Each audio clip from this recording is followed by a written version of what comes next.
This is Aya with a summary of events in Damascus and its countryside for Saturday the 7th of September 2013 from the Capital Pulsation News team. Starting from Al-Qابون, where many tanks and armored wagons headed from the Air Force's security branch to the gangsters' camp of Syrianics this morning.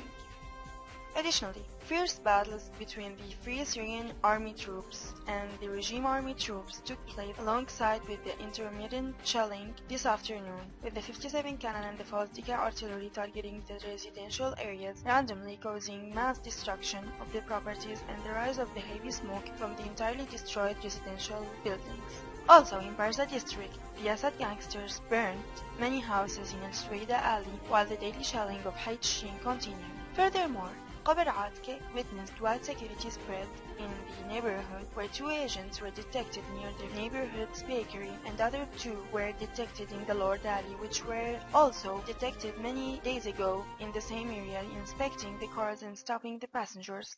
Again, in مساكن برزة, the security agents raided the workers' area and the area around Al-Tahi roundabout at noon.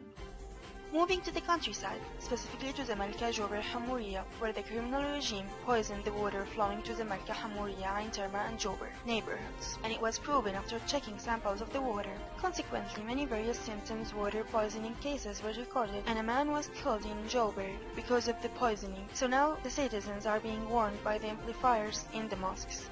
Besides, the shelling of the Malka city continued by the cannons placed on Qasyon mountain, alongside with the flight of reconnaissance aircraft in the airs. Likewise in Arabin, where fires were seen, and the heavy smoke rose from the areas around the speedway caused by the attack of Qasyon's artillery. Moreover, the heavy artillery missiles fell over the areas between Zamalka and Arabin from the speedway south.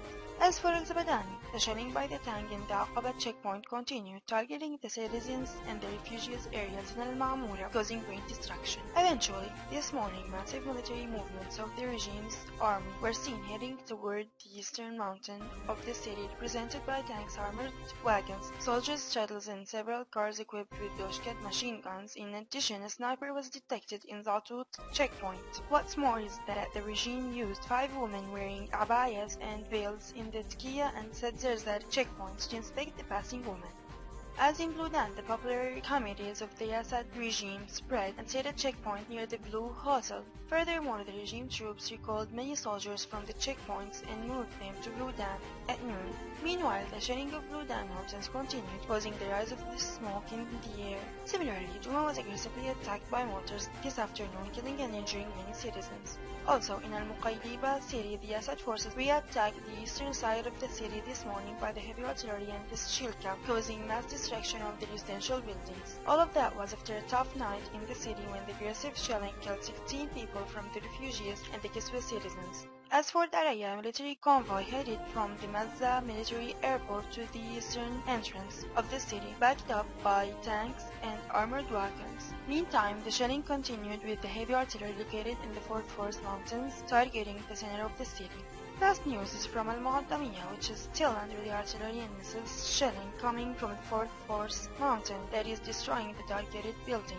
While at 9:30 a.m., more than 10 ground-to-ground missiles fell over the residential areas, destroying some districts entirely, killing a woman and injuring many others. Thank you for listening and have a good night.